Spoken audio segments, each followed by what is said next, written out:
So over the years, I started the London Software Craftsmanship community about 6 years ago. We now have almost 3,700 members in our community. It's a very active community. And in the past 6 years, we also helped other craftsmanship communities to start in Europe, and now we have craftsmanship communities in quite a few places. And one thing that sometimes is quite sad to me, because I go to a lot of the craftsmanship events and we share ideas about becoming better professionals. But then I asked quite a few people, so how do they feel about their career? How often they think about their career? And I was quite surprised that they don't do that often enough.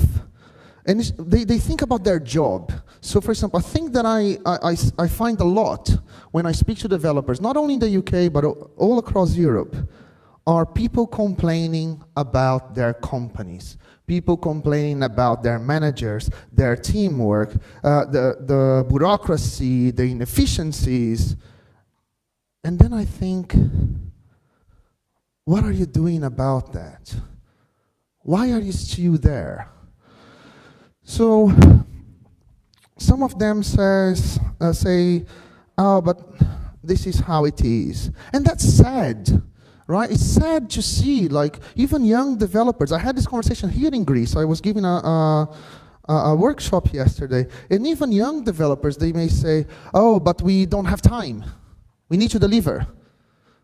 And I wonder, like, how can someone at such a young age now thinks that he doesn't have time to do the right thing? And that's how management and the bad places that they work, the bad way that companies are being run, are being ingrained in the minds of the young developers. And I heard that we have almost 100 students. How many students do we have here? Quite a few. Awesome, awesome. Because this talk is for you, actually. Right? So we need to change our industry. We need to change what's happening. Like a lot of people like at your age, right? So full of energy, are coming out of university, full of ideas to change the world, and you go to places where your passion gets beaten out of you. Right? So this needs to stop. And not only the companies are doing that, but even senior developers are doing that to younger developers. Because when the younger developers join the companies, the first thing that they do is to look at the seniors.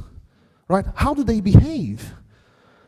And quite often, the young developers, they look at the seniors and they find them miserable. Right? The senior developers hate their jobs, hate their companies, complain and moan about things. And then these young developers will say, is this what I signed up for? I went to the university, I want to make a career out of software development. And when I look up with my senior developers, they are miserable. So I will stop this, I will become a manager. Hopefully that will be a better thing to do. I don't know what I'm talking about that, because that was not what I wanted to say. But one of the, yeah, this will happen throughout this talk. I'm sure that I will start ignoring my slides at some point. The one thing that is also sad is, I said, well, you can change that, right? So maybe you should invest a little bit more. Invest your own time and try to get better. But then people say, I don't have time. And there is nothing, or there is very few things in life that annoys me more than the phrase, I don't have time. Every single person in this planet has exactly the same amount of time. We all have 24 hours a day. What differs is how we decide to use our time. We decide to spend our time doing different things. That sounds obvious, you may say, but it's not. There is a slightly different mental shift when you think about that. Because when you say, I don't have time to sacrifice in order to improve my career, in order to improve who I am as a professional, you are shifting the responsibility away from you. You say, I don't have time, period, right? So there's nothing that you can do about because you don't have time. But as soon as you think, in fact, I have as much time as everyone else in this planet, then you are forced to ask a harder question is like, how am I using my time, right? Why am I miserable? Or why am I happy? Or why does it change and fluctuate? And it's all about how you are using your time. So, and also we look at some, I don't know about you, but I had a lot of people that inspired me. They still inspire my career. I look up to them and say, wow, I love how they built up their careers.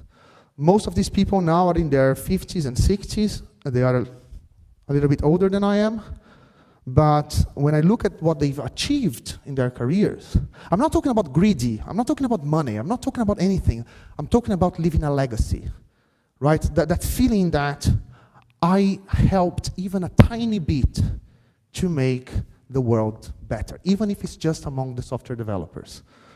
And I find that these people create so many amazing things, but it's very easy for us to put people in a, how can I say, in an ivory tower and say, wow, yeah, but they are very smart, or they were born in a golden birth or whatever, so they had luck in life. But I live in a city that doesn't allow me to do that, or whatever. We start finding excuses not to achieve that, but other people are great. And then you put yourself down. So, but I had the pleasure of meeting quite a few of the people that I admire. It was not easy for me to meet them, of course, as you can imagine. You just don't walk to a group and say, I want to talk to you. Quite often, actually, it happens like that. People are very open to speak to you. But it's better when you have something else to offer as well. And when I spoke to some of these people, I realized how much sacrifice they made. They were not smarter than the average developer. They were not lucky.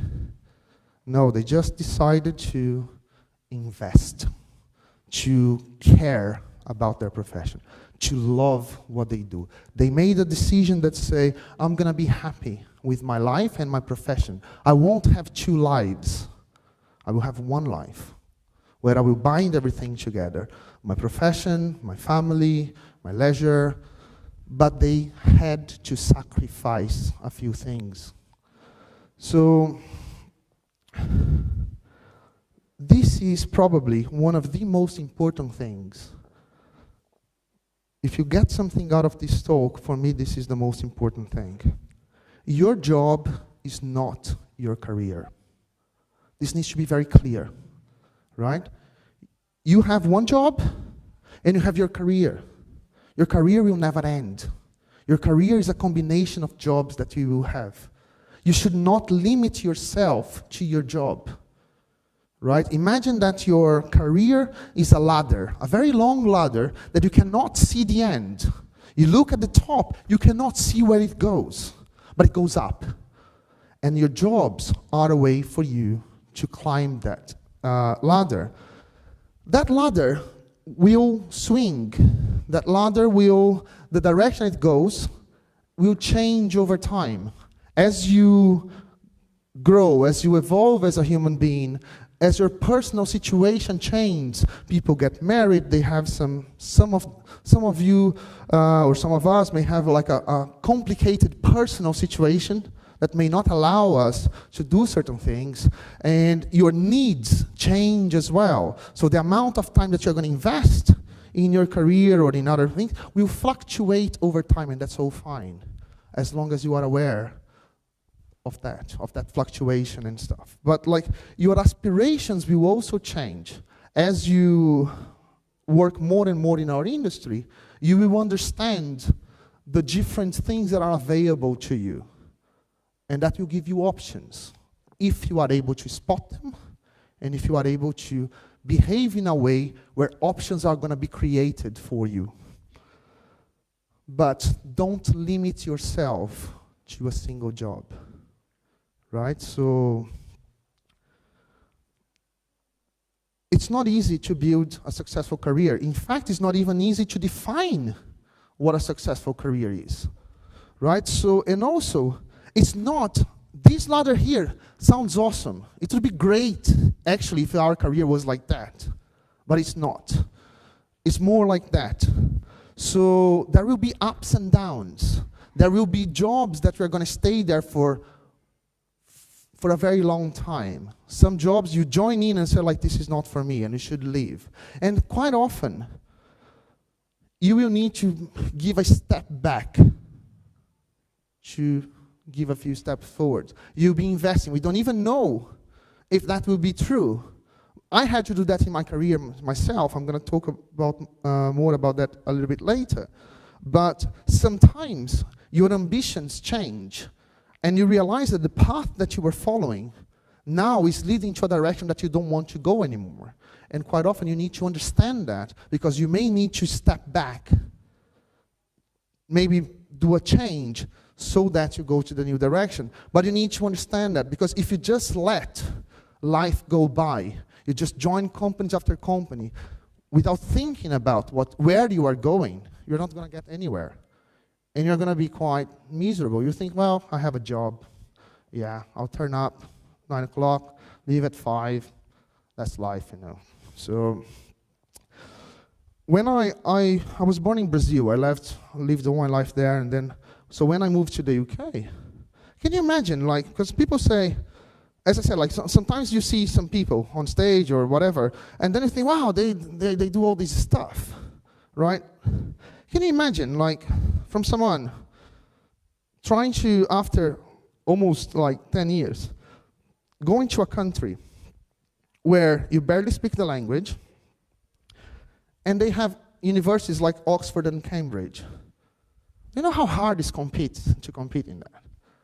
So that's when you start giving step back. So say, okay, so in order for me to go to a certain place, I need to step back. I need to start again. I need to study new things. I need to move.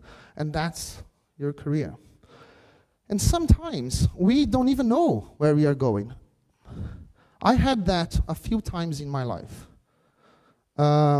I normally always try to understand where I'm going, roughly, and then I start making small plans, right, small steps. But there were quite often that I didn't know where to go. This happens more often in the early days of your career, and that's why I'm addressing the students now. At that point in your career, you don't even know what is available to you, right? So you don't even know what your options are. So at that point, sometimes you stay where you are, may be a good, for the developers already in the industry, sometimes staying where you are may be a better choice, like just to wait and see a little bit, but you will need to start speaking to people, creating more options, figuring out what is available to you instead of just going to another bad job. Careful not to follow the flow, right? So a crowd is not always wise. Our industry, after 20 years in it, is a very fashionable industry. Microservices now is the solution for the world, right? So whatever problem you have, use microservices, right? Node.js. Functional programming. We took that back from the 50s and said, wow, this is a big thing now. It's new, right? Yeah. So people thought it was a bad idea. OO came and killed it, and now it came back. It's going to kill OO, and then we'll make a mess with functional, as we did with OO. OO will come back and kill function again, and then we'll make a mess with OO again, and then function will come back again. And that's exactly what we do, right? We are fashionable. We have all these things that come and go, and everyone thinks that is the new solution of all the problems of the universe. Don't base your career on that. They are tools, right? Microservices is one way to architecture your systems. Node.js is one tool that you have to develop software. All of these other things, they are tools, practices. So focus, add them to your toolbox. But don't like, I'm going to make a career out of a technology. because that will die, right? So, speaking to quite a few people that as I said, I admire and stuff, I realized one thing, that you always have unicorns, like, so you always have, like, for example, Facebook, like Google's, and some companies, they start from their garage and become big companies. But for each one of these unicorns, there are thousands and thousands that fail, right? So as we know, careers are no different. There are the unicorns, but overall,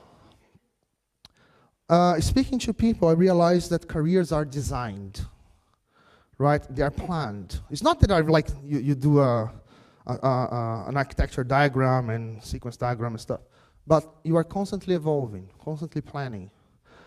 And quite a few of these people that I was talking about, they almost use like an agile style to their careers. I do that myself, and always how can I say, iterating and adapting, right? So inspecting and adapting.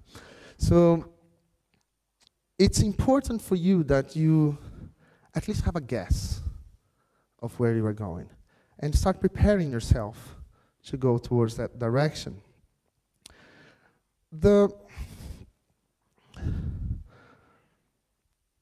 There is no, imagine Google Maps. Imagine opening Google Maps and seeing all the roads. This is exactly our career, right? So, well, basically the options we have. Every single person that you speak to is a turn. Every talk that you watch is a turn. Every technology that you play at home is a turn. So as you are speaking to other people, getting to know companies, getting to know different technologies, you are having options, right? So you are going in one direction, and all of a sudden, there is this first turn in the right that will take you to a direction, and the other one here, and there is junctions and stuff. Not always we understand that. Each conversation you had today, it's a possible turn in your career. Each talk you watch it is a possible turn in your career. But you need to visualize that and understand if that's what you want, right? There is a big danger, is that as we have more options, imagine that you are driving in these big mass of roads and junctions and stuff. It's almost like driving a car. Sometimes you take a turn in your career and you start going in that direction. But the further you go in that direction, the harder it will be for you to come back and go somewhere else. So really, really be careful. For example, some people, when they are working for companies, there are opportunities that arise within that company. Quite often, senior developers are pushed to management. So this is a turn. But you need to understand that not every turn is the continuation of your career or an evolution of your career. Sometimes you are driving in a motorway, there is a junction, you take the junction and you go into another motorway. That new motorway is not a continuation of the old motorway. It's a completely new road. So sometimes if you are pushed away from coding, or from architecture, or from management, by the way, I'm not saying that management, going into management is a bad thing. By no means, I'm saying that. What I'm trying to say, or explain to you, is that this is not a career progression. It's a different career. You are changing career, and that's totally fine if you want to do that. But don't think that you are progressing, because you are not. You are leaving one career to go to another. And the further you go into this direction, the harder it will be for you to come back. And also, the danger of choosing certain roads is that not always they are transferable. The knowledge that you get is transferable. So some large I worked for a lot of large companies. Most of my career, of the 20 years, most of it I worked for very, very large companies. So I was pushed. I had lots of opportunities, more money, more responsibility, things that would appeal to many people. But I knew for sure that I would have more things in one side, but I would be moving away from what I love doing, that is writing code. I even had this situation once where I was transferred to the architecture team, and I spent like 7, 9 months just drawing diagrams. And in the first months, I felt important. I thought, wow, now I'm above the development team. I'm going to tell these people what to do. And after a few months later, I just hated it. Absolutely hated to be there. I was not part of the group that I belong. And I went to my boss and said, I want to go back to the development team. And then he said, like, do you know how many developers would like to have the opportunities that we're having? Like, you now are part of the architecture team and blah, blah, blah. I said, like, see, we don't have a problem. If there are so many of them that want my place, it will be easy for me to go back.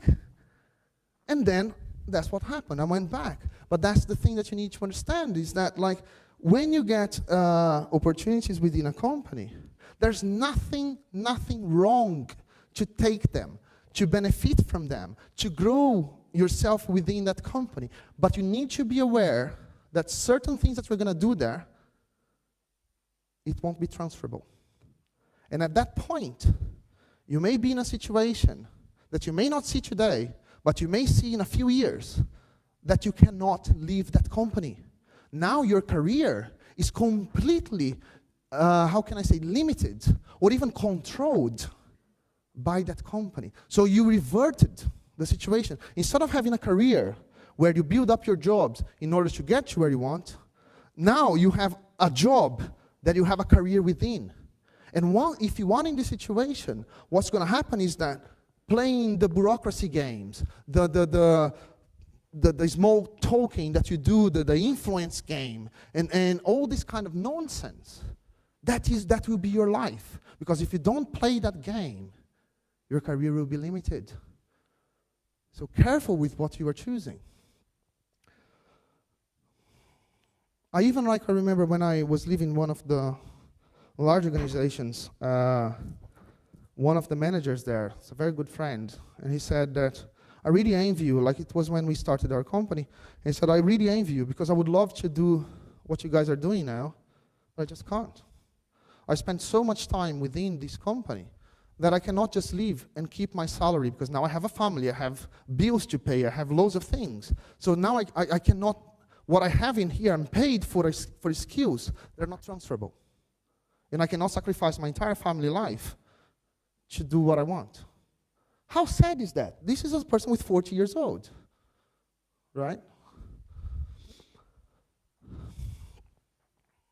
So,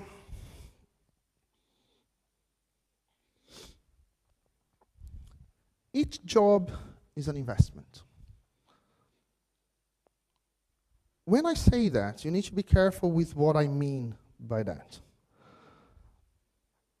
There is a massive difference between what I'm saying and what some people call CV building.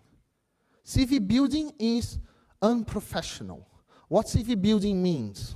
CV building means you are working in a place and you want to learn certain things and you are going to use your influence to push some technology, some way of working that doesn't fit just for you to learn so that you can leave and go somewhere else. That is bad. That is not being a good professional. That's not what I'm saying. What I'm saying is, like, when you are working for a company, both sides benefit a lot, right? So the company is getting the best out of you. You are doing your best to make that company to succeed. And that company is being great for you as well. It's of course, it's paying your salary, but also giving you a decent environment to work. And at some point, when your aspirations are not aligned, you may go somewhere else. But when I choose a job, I understand that, first of all, you may not know that, but you are already running a company. Each one of you is a company. You are a company, right? You are a professional that provides services. So some people are paying for your services. the contractual model that you have is completely relevant. If you are a permanent employee, a contractor, a consultant, it doesn't matter. But what it matters is there is an organization paying for the services that you provide. So that needs to be clear. And so then, there is something else. When I choose my job, because I'm always trying to figure out where I would like to be with my career, I will invest. So what do I mean by investing? I will dedicate all my time, not only the time that I'm there, the 9 to 5, all my time.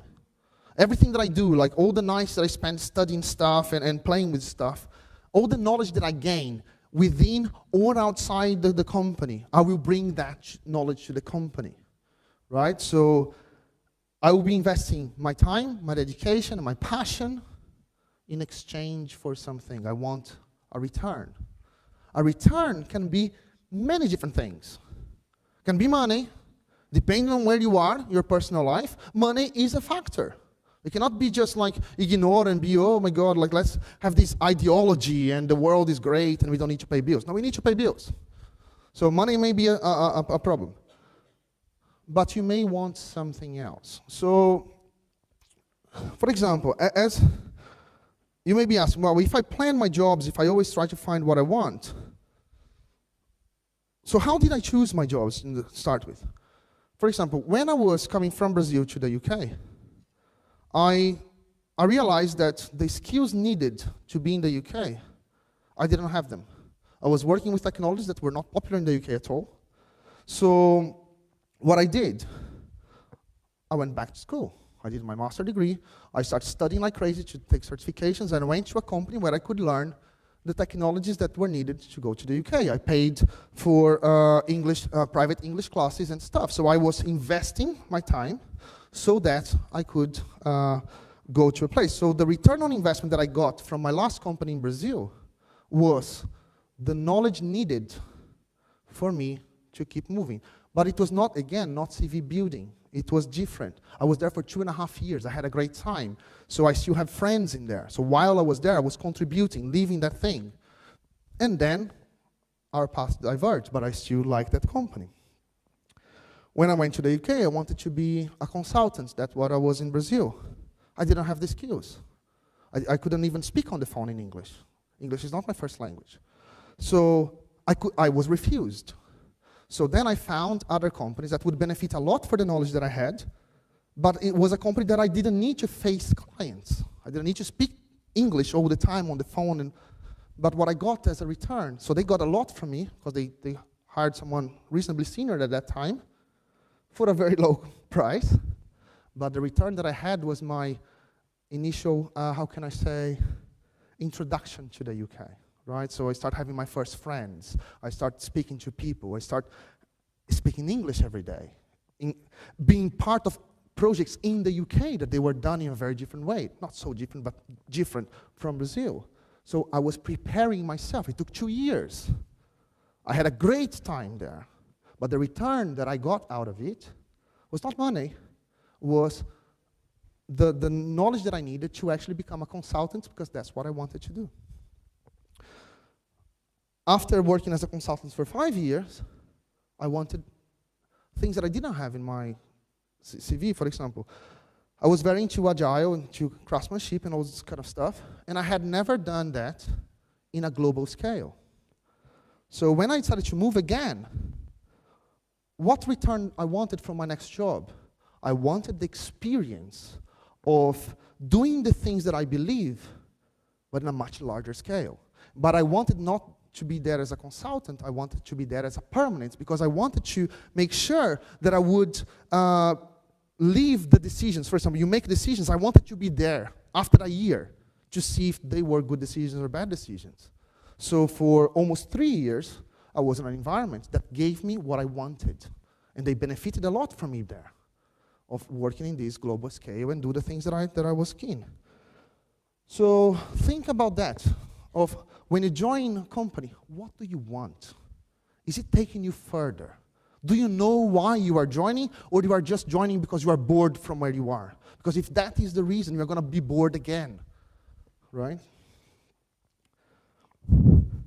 So if I chose well my jobs, and I wanted the return, and I got the return, why did I leave? Where is the right time? When is the right time to leave a job? So there are many answers. Again, like even your personal situation may change. And then you may have personal reasons to leave a job. But let's put them aside. So one thing that I take from me, I have the certainty, fortunately for us, I don't know if you ever thought about that, but how fortunate we are. Compare ourselves to most of other professions out there, right? The demand for what we do is so big, and normally the beginning of our career is much better than most of careers out there. The amount of money we get is more than a lot of other people that work far harder than we do in the early days. And even when they are already senior in their own careers, they earn far less than we do when we are a junior. So we are very fortunate. So one thing that I have in my mind is like, I won't focus on money, because money will always come. The demand for what we do will always be there. And you need to be really, really stupid not to be able to find a job as a developer today, right? Really, really stupid, right? The whole world, everywhere I go, every single country, every single city, companies are hiring. We had one of our previous sponsors here say we are hiring like 25 people or something like that, right? Every single company that I'm aware of is hiring developers. So don't focus on money. The job will be there. Focus about what you want for your career, because the knowledge is what you need. So when to leave a job? When there is nothing left to learn. There's always stuff to learn, always. But whatever is left to learn is not what will take you further. Or when whatever you want now for your career start diverging for what that company is offering you. As I said, I had great employers because I was very picky to who I would work for. So if they were great, if I chose them almost, not the company specific, but the type of company, the industry and stuff, I chose that. So why did I leave? Sometimes businesses, they're not bad, but you change, business change, and sometimes there is a misalignment. What started aligned, so both parts were benefiting from each other, but at some point things change, either within the company or even within yourself. And what you want for your life now, that business cannot give you. It's not because they are evil, it's just like, it's not part of their business. So when I went from a consultancy company to an investment bank, I wanted a long-term engagement and have a responsibility over a global department. They could not give me that. And when I left an investment bank, I want to have my own company. They could not give me that. But they were awesome, amazing employers for me. Right? So what should we look for? This is very hard. When you think about that, so what do I want from my next job? It's not easy to answer this question. Sometimes, again, you may not even know what is available to you. But you need to make sure that you choose something that will make you happy to wake up every day in the morning and go to work. There is nothing more rewarding to wake up and wanting to go to work. I have a family, I have a wife, I have 2 kids, right? So I spend most of my time, my awake time, away from them, and traveling and stuff. If I don't love what we do, my life would be miserable. So think about that. You will be spending a lot of time away from the people that are close to you, your family and friends. Make sure that this time counts, that you are happy doing that. Don't use recruiters. Recruiters are a disease that needs to be exterminated from our industry.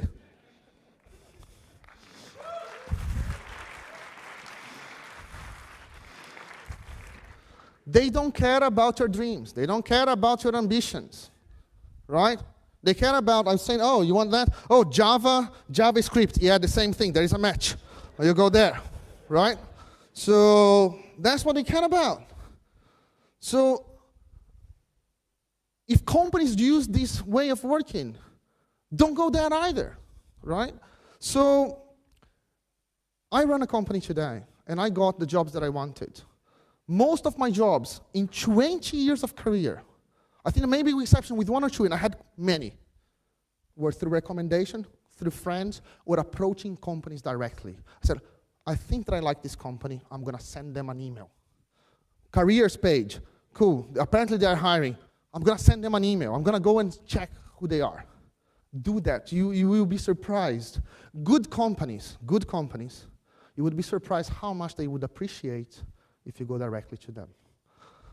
So, how often we joined the company? We were annoyed, bored in our old job. We joined a new one, full of hope.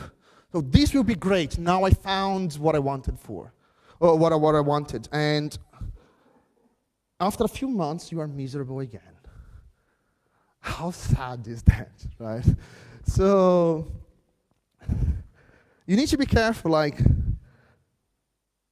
when you are looking for a new job, are you looking for a job, or you are looking for the job? There's a massive difference. Try to find the job that you want and not just a random job. So, but how can you know? Because every company is great, right? If you speak to recruiters, they are phenomenal. Every single company is massive, is awesome, right? So, and they will lie to you, right? Don't get me wrong. The recruiters will lie, the companies will lie, so look how amazing we are and stuff. So how do you know? The problem is that recruitment processes, they are designed for the company to learn more about the candidate and hire them. But they are not designed for the candidates to learn about the company and choose the company. Right? So you are already in a disadvantage. Because that framework, that recruitment framework, is against you. It will give you far less information than it will give for the company. The company makes the decision. Right? So what can we try to do? We need to look at what I call the metadata of the recruitment process. So when we are in a recruitment process, we are too involved to understand all the metadata, to see outside. But I'll try to give you some ideas of what to look for. Let's start with job specs, right? The amount of rubbish that you see in job specs, I cannot even, like, I could give like a 2-day talk on rubbish in job specs, right?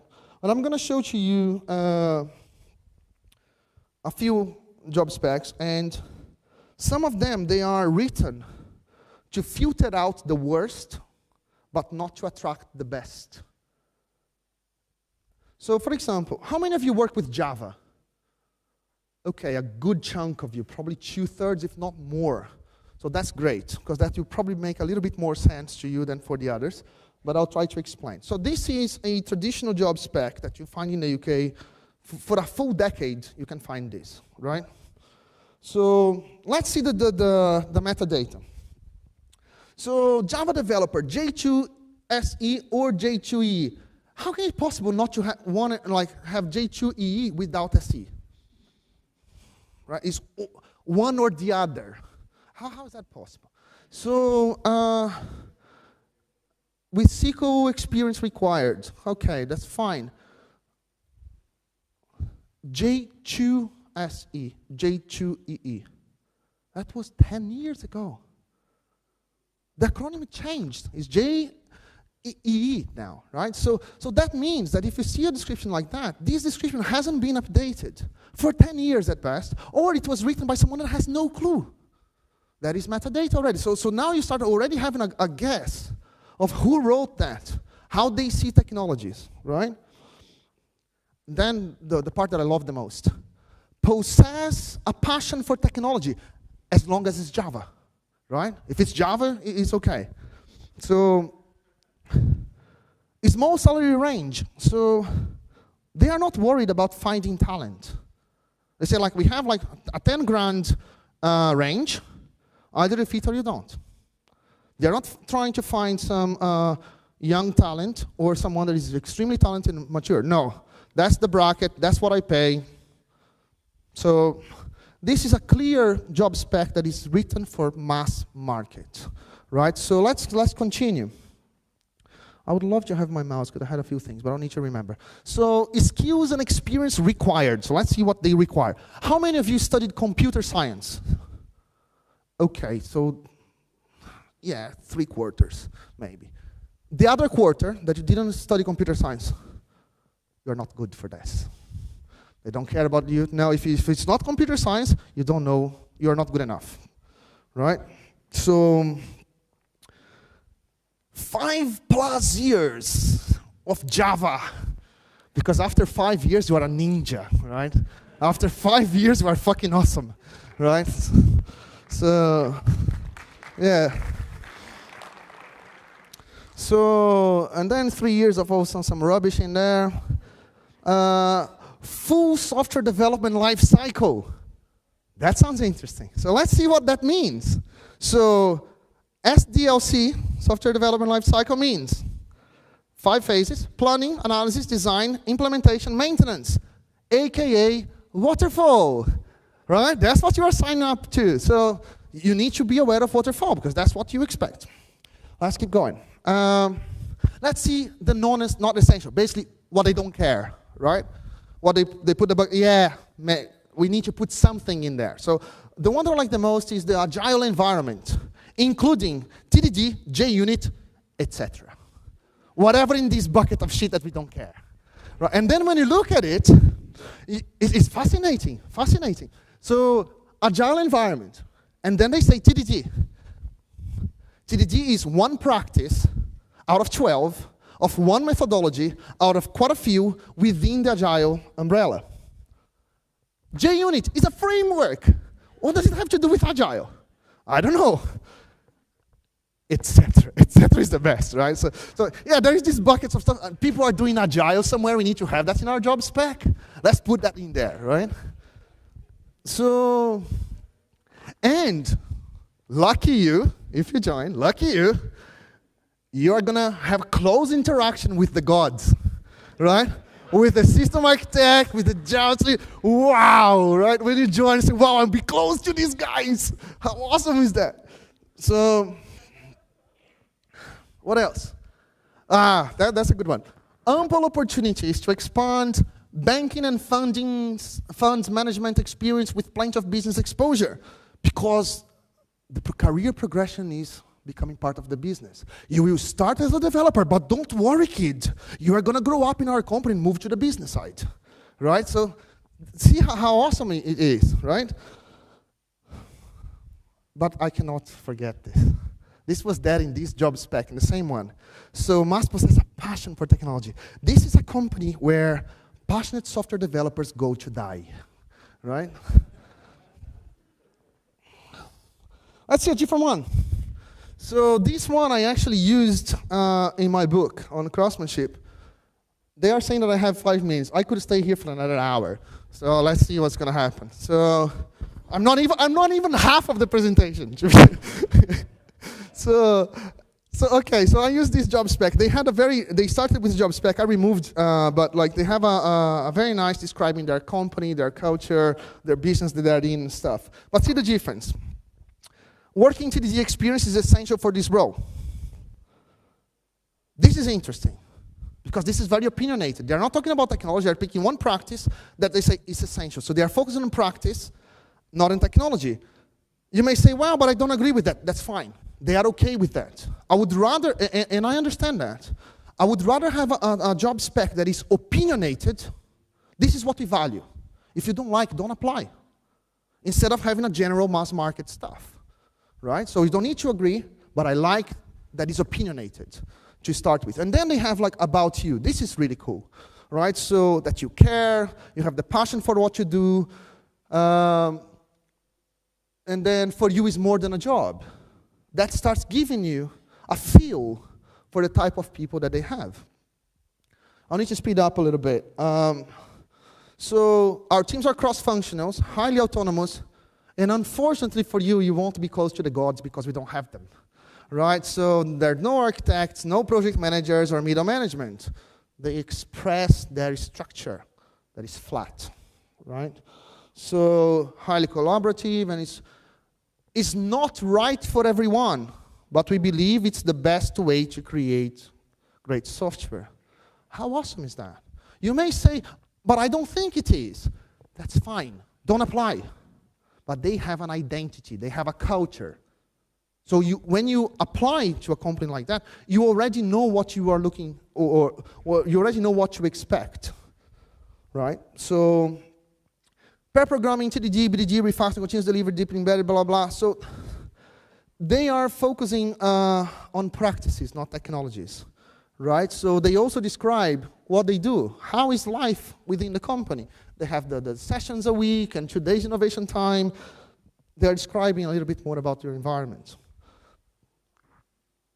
Not technology required, but technologies we use. And they start saying, we are using and investigating many other languages and technologies. So that's the technology stack, but they are open to invest in other things. And what is really cool is say, we also contribute to open source, and by the way, that's our GitHub account if you want to check. How awesome is that, right? Every company will say that they have the best people. Speak to a recruiter, every company has the best people. I don't know how they can find all these best people in every company, right? So, but then my question, every time, like, you know, like when someone asks you a question, you have a prepared answer, and you are waiting for them to ask so that you can say.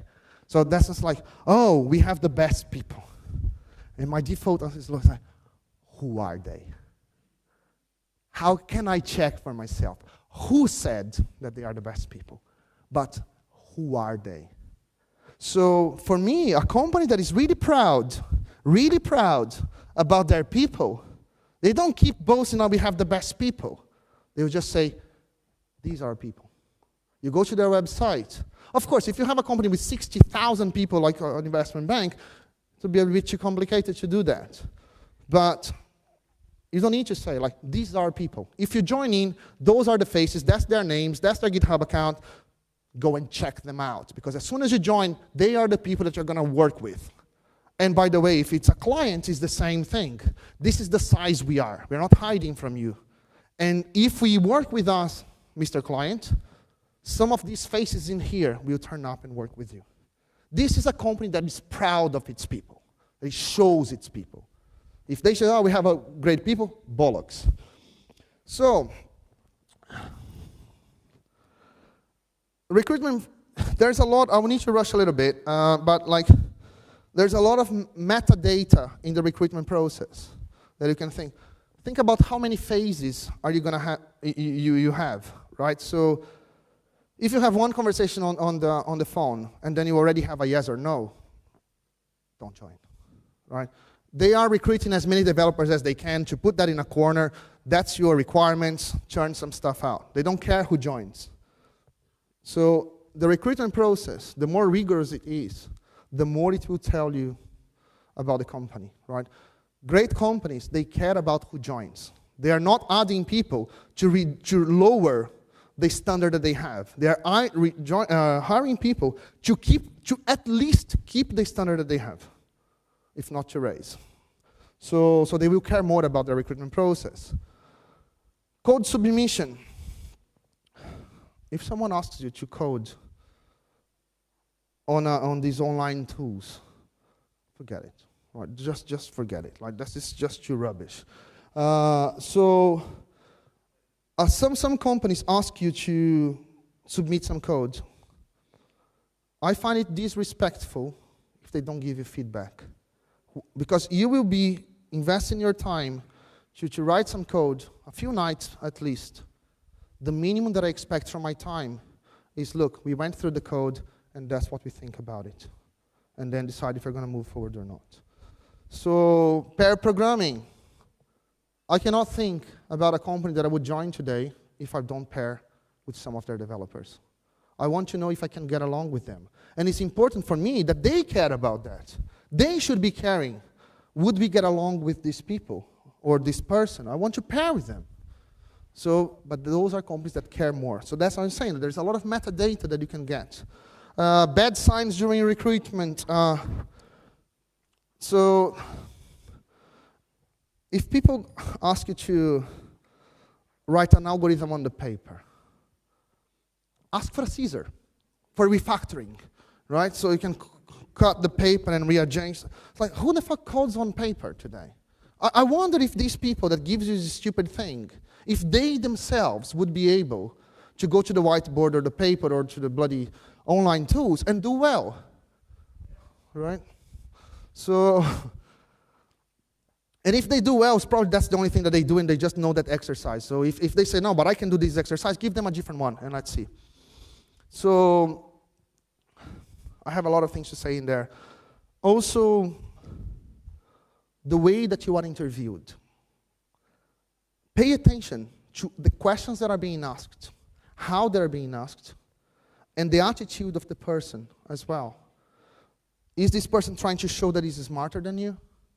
Is this person asking you questions that is a yes or no, or oh, what's the size of an int, or what is the API to do that? Because this person is just following a script.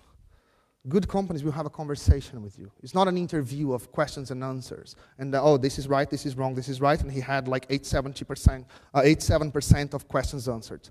So that's not how we recruit. We have a chat with the person. We talk about technology. We talk about stuff, your experience, right? Great teams, they care about the people that join them. So, of course, if you are in a great team, you want people to add to your team, not to be a burden. But you need to be, they say that I have 1 minute. I have like another, I have another, I don't know, 20 slides or whatever. So, we'll get there. So, make sure that you have something to offer. Because I'm saying from your perspective now, oh, these companies, they are rubbish and blah, blah.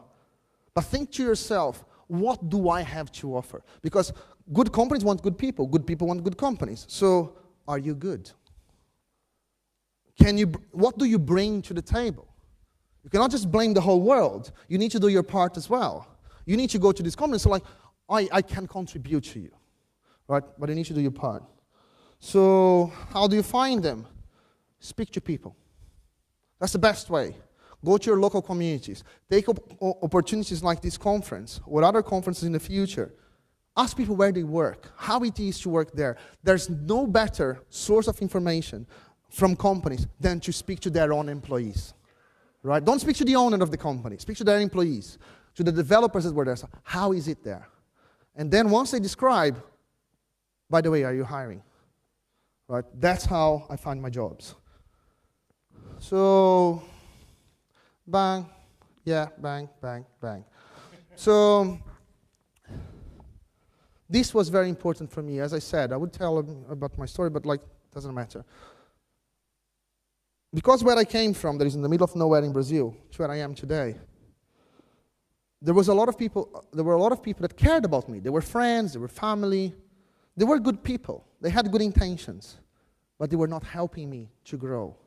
Actually, they were holding me back. Again, they're not bad people. They care about you, but they just don't have the same spirit. So not always you can change people around you, but you can change who you want to be around.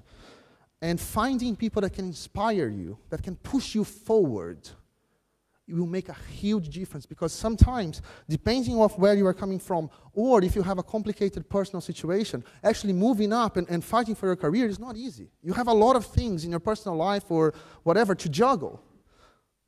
The last thing that you want is someone to keep you holding you. So you want people that push you forward. I spoke about that, favor learning over money. Focus on diverse experience. That's what I was saying before. Don't say, I'm going to be a specialist in Java. Don't say like, oh, I'm a Java developer. That is very limiting. You are a developer that currently is working with Java. It's very different, right? So try to have what we call T-shape. Is try to understand a lot of things, but then pick a few things to be a specialist. So have a good breadth of knowledge of many things that you do, and choose a few areas to become a specialist, and that's kind of a good shape of a professional. try to be careful not to be master of none, right? So you know a lot about many things, and you are not good at anything. No, it's just 2 hours. After 2 hours, I'll be done, yeah? So, oh, you should all watch then. You are delaying me. Stop speaking to me. So, own your career. Don't let a company to decide. I swear to God, I would never want to speak to one of you in the future and say, oh, my company doesn't pay me training, blah, blah, blah. Fuck your company, right? So it's your career. No one should dictate what you learn when you learn. It's your responsibility. If your company helps you, if your company pays for your conference and pays for your training, that's great. Stay with this company. This company is a good thing, but it's not their responsibility. You should own. You take your time, you take your money, and you learn. It's your career. Don't let anyone else own it. Have one life. Don't say things like, I have my personal life and I have my professional life. That is very sad. You are one person. And if that's how you live your life, with 2 lives, a personal and a professional life, these lives, because you are one person, they are always in conflict. You need to solve that. You need to find a way to find a job and find your family, right, if it's possible. But the two, they need to live together. You need to have a single life, right? In the craftsmanship, we think we treat our careers as a long road. That's why I call it a long road in this talk. Like, we see that it's a long road to mastery. I don't know what mastery means. I don't know if you even are going to get there. But this path of always trying to be better, always trying to learn, to improve, and to do good is what a career in software craftsmanship means for us. So design your career. Think about that. After you leave today, you had a lot of talks in here, you met a lot of people. Go home. Think about what you learned today. Think about, join your local communities. Contribute, join an open source, speak to people, go out, share ideas, learn from them, teach them. And that will generate options for you. And as soon as you have options, you may figure out what you want to do, right? But you cannot just wait for opportunities to come to you. You need to behave in a way where you increase the chances of things coming to you.